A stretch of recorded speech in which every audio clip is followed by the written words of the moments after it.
या मालिकेच्या येणाऱ्या भागात प्रेक्षकांनो, महिपतच्या घरामध्ये सापडलेला एक पेन ड्राईव्ह आणि त्या पेन ड्राईव्हमधून सगळी सत्य अशी भयंकर रीतीने उलगडत बाहेर येणार आहेत.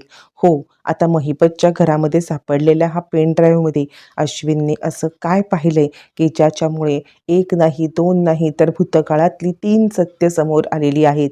प्रिया तन्वी नाही आहे हे तर समजलंय, पण त्याचबरोबर हे सगळी कटकारस्थानं कशी सुरू झाली याची लिंकसुद्धा आता सापडलेली आहे. असा हा काय पेन ड्राईव्ह आहे? या पेन ड्राईव्हमध्ये नक्की असं काय सत्य सापडलं? आणि त्यानंतर अर्जुन आणि अश्विन यांनी एकत्र येत प्रियाची कशी वाट लावली प्रेक्षकांनो, आता महिपतच्या घरामध्ये झडती घ्यायची तर मिळालेली आहे आणि महिपतच्या घरामध्ये जे काही एव्हिडन्स मिळाले ते सगळे महाभयंकर आहेत. सगळ्यात महत्त्वाची सिटी हॉस्पिटलची फाईल सापडली.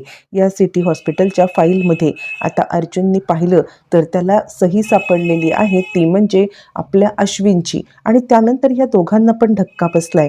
जे काही फॉर्म्स आहेत, ते डिस्चार्ज पेपर आहेत, त्याच्यावरती अश्विनची सही कशी काय आली? आणि पेमेंट टू NK म्हणजे पेमेंट टू नागराज किल्लेदार हे कसं काय? सायली अर्जुन टोटली कन्फ्यूज झालीत.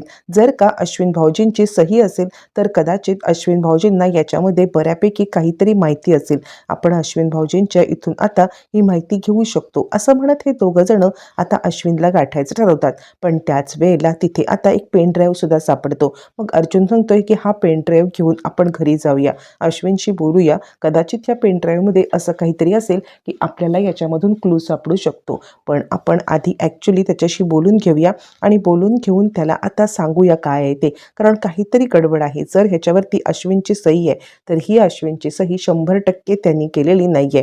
काहीतरी फसवणूक करून त्याच्याकडून ही सही करून घेण्यात आलेली आहे. आणि त्यामुळे मला असं वाटतंय की आपण आधी घरी जाऊया, घरी जाऊन त्याच्याशी बोलूया आणि बोलून काय ते ठरवूया. सायली म्हणते ठीक आहे, तुम्ही जसं म्हणाल तसं. आणि मग पोलिसांच्या अंडर जे काही एव्हिडन्स आहेत ते एव्हिडन्स लिहून अर्जुन आणि सायली ते आता आपल्या इथे घेतात. याच्यामध्ये त्यांना सापडलेली आहे एक सिटी हॉस्पिटलची फाईल.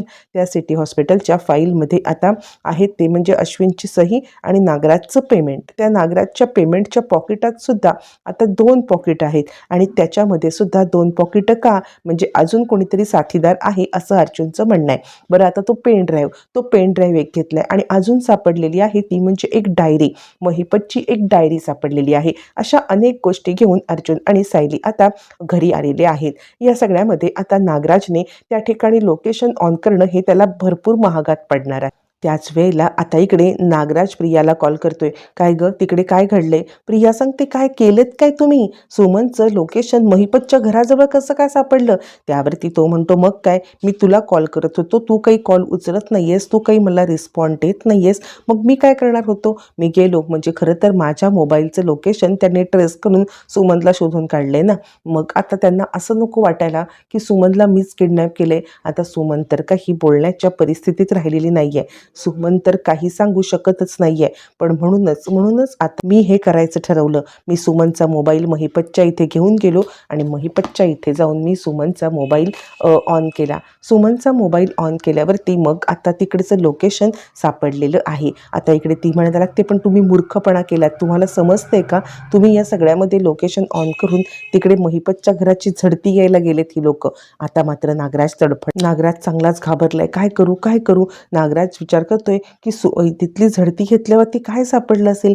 नाही, आता मी एक काम करतो, हा सुमनचा मोबाईल त्याच्या बंगल्याच्या आसपास कुठेतरी लपवून ठेवतो आणि ऑन करून ठेवतो. म्हणजे ज्या वेळेला पोलीस लोकेशन ट्रेस करतील तेव्हा तिकडे ऑन दिसेल आणि अडकला तर अडकू देस महिपत. आणि तसंही महिपतच्या घरामध्ये माझ्या विरुद्ध कोणतेही पुरावे सापडतील असं मला तरी वाटत नाहीये. 100% महिपतच्या घरात माझ्या विरुद्ध पुरावे नाहीयेत, ही गोष्ट मला कन्फर्म माहिती आहे. असा नागराज विचार करतो. तो मोबाईल रात्रीच्या वेळेला ऑन करतो आणि तो महिपतच्या लोकेशनवर नेऊन ठेवतो, महिपतच्या बंगल्याच्या बाहेरच्या लोकेशन. आता इकडे अर्जुन सगळे पुरावे घेऊन आलाय आणि तो सांगत आहे की आपल्याला हे सगळे जे काही पुरावे आहेत ना, हे पुरावे आता पोलिसांच्या निगराणीमध्येच पाहायला लागतील. कारण आता आपण पोलिसांची परमिशन घेऊन हे सगळं केलेलं आहे आणि याच कारणामुळे आता पोलिसांना घेऊन ये. मी अश्विनशी तोपर्यंत बोलून घेतो आणि तू आता ताबडतोब पोलिसांना घेऊन ये, जेणेकरून त्या पेन ड्राईव्हमध्ये जे काही आहे ना ते सगळं आपल्याला काढता येईल. चैतन्य म्हणतो, तू चिंता करू नकोस, मी पटकन जातो आणि आता पोलिसांना घेऊन येतो, तू अश्विनसोबत बोलून घे. मग आता अर्जुन अश्विनला बोलवतो आणि त्याला ती फाईल दाखवतो आणि तो सांगतो ही फाईल बघ, याच्यामध्ये एक सिटी हॉस्पिटलचं आणि या सिटी हॉस्पिटलच्या बिलमध्ये डॉक्टर म्हणून तुझी सही आहे. आता मात्र याला धक्काच बसलेला आहे आणि त्यावरती तो सांगायला लागतो माझी सही कशी काय, मी का सही करेन. यावरती अर्जुन म्हणतो नाही रे, मला काहीच माहीत नाहीये, म्हणूनच मी तुला विचारतोय. आम्हाला महिपतच्या घरामध्ये धाड टाकायची परमिशन मिळाली होती. ज्या वेळेला परमिशन मिळाली त्याच वेळेला आम्ही आता तिकडच्या गोष्टी ज्या मिळाल्या ते घेऊन आलो होतो आणि त्याच्याचपैकी हे एक, हे बघ, याच्यावरती सुद्धा आता सिटी हॉस्पिटल तिथून डिस्चार्ज आणि त्याच्यावरती डॉक्टर म्हणून तुझी सही आहे. यावरती तो म्हणतो आणि पेशंट कोण आहे. त्यावरती तो सांगतो पेशंट XYZ आहे, पण डॉक्टर म्हणून तुझी सही आहे. अश्विन ती फाईल नीटपणे चेक करतो. नीटपणे चेक केल्यावरती अश्विनच्या लक्षात आले काहीतरी गडबड आहे. तो अर्जुनला म्हणतोय शक्यच नाहीये, ही सही मी केलेली नाहीये. यावरती मग आता तो सांगतो नाही नाही, एक मिनिट थांब, सही तर मीच केले, पण मी कधी केले मला आठवत नाहीये.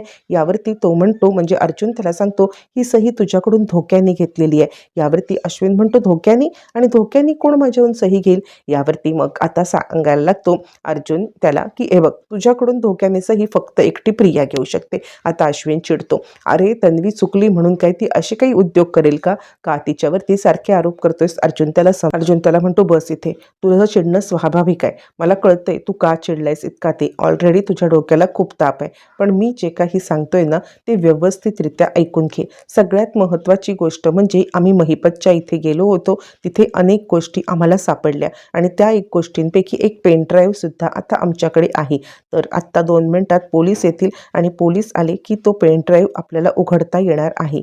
पोलिसांनी तो एकदा पेन ड्राईव्ह आणला की तो उघडला की मग त्याच्यामध्ये जे काही असेल ना ते सगळं आपल्याला पाहायला मिळेल. त्यामुळे तू माझ्यासोबत थांब आणि कदाचित या सगळ्यामध्ये आपल्याला काहीतरी गोष्टी उलगडतील.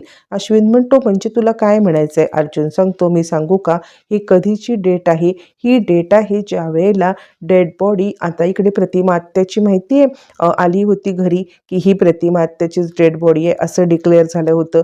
ही गोष्ट तुला माहिती आहे का. तर त्यावेळेचच हा सगळा प्रकार आहे, त्यावेळेचीच ही डेट आहे आणि म्हणजे डिस्चार्ज पेपरवरती तुझी सही घेऊन कदाचित ती डेड बॉडी बाहेर करण्यात आलेली असणार आहे. कळतंय का तुला.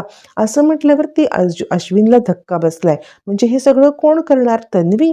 यावरती तो म्हणतो पण तन्वी का आपल्या आईसाठी हे सगळं करेल. त्यावरती तो म्हणतो आम्हाला नागराज काकांवरती संशय होता, पण नागराज काकांवरती संशय असल्या कारणाने आम्ही हे सगळं केलं, पण इथे ज्या गोष्टी सापडल्यात ना तर नागराज काका तुझी सही तर घेऊ शकत नाहीयेत ना. अश्विन म्हणतो बरोबर आहे. अर्जुन सांगतो तू एक काम कर, मी पोलिसांना बोलवले आणि तू इथे थांब, आपण लॅपटॉपवरती काय फुटेज दिसते तेच पाहूया.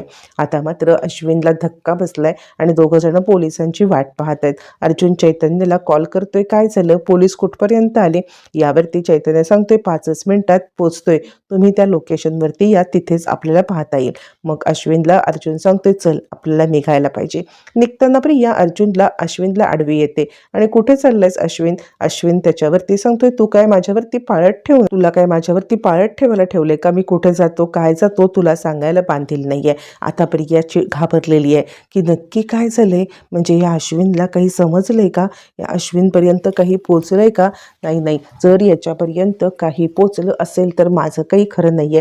काय करू मी, ह्याचा पाठलाग करत जाऊ का, हा नक्की काय बघतोय, काय हे करतोय हे मला समजेल. असं म्हणत प्रिया अश्विनच्या मागावरती जायला निघाली, पण तोपर्यंत इकडे आता पूर्णाजीने तिला थांबवून आता थांब तन्वी कुठे चाललेस असं म्हटल्यावरती प्रिया थांब. आता तोपर्यंत लॅपटॉप चालू झालेला आहे, पोलीस सुद्धा आलेले आहेत आणि लॅपटॉपवरचं दृश्य बघून किंवा महाभयंकर दृश्य बघून एक त्याच्या मागचे पुरावे बघत दोघंही हादरलेत.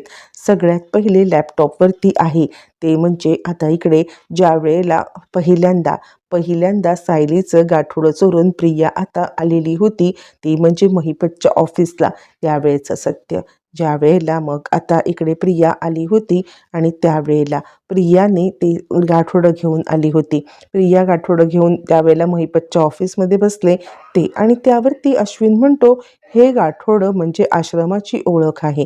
मग हे आश्रमाची ओळख असलेलं गाठोडं घेऊन ही का तिकडे चालले.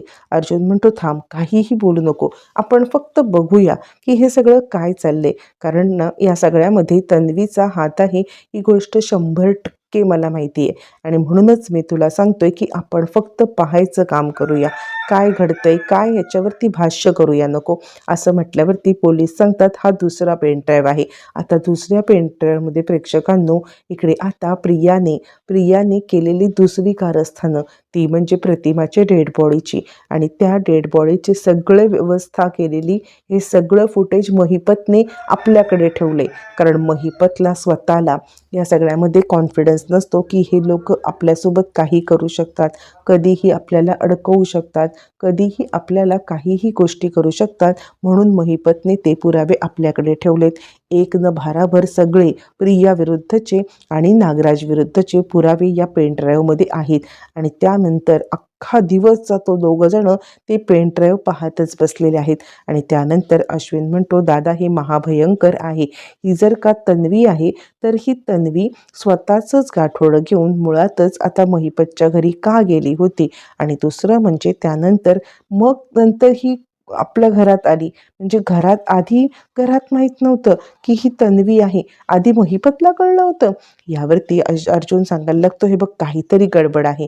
आपण ना हे इतक्या लाईटली घेऊन नाही चालणार अश्विन. मला काय वाटतं माहिती आहे का, तन्वीचं नक्की काय सत्य आहे हे आपल्याला शोधून काढलंच पाहिजे. काय खरं काय खोटं या सगळ्याचा मागोवा घेतलाच पाहिजे. यावरती अश्विनला तो सांगतो हे बघ मी तर काही करू शकत नाहीये. जे काही करू शकशील ना ते तू करू शकशील. मी या सगळ्यामध्ये फक्त बघ्याची भूमिका घेऊ शकतो. प्रियाचं सत्य तू काढू शकशील. कारण या डेड बॉडीवरती तुझी सही घेऊन तिने तुला पण अडकवलेलं आहे. मग आता अश्विन सांगतोय काळजी करू नकोस.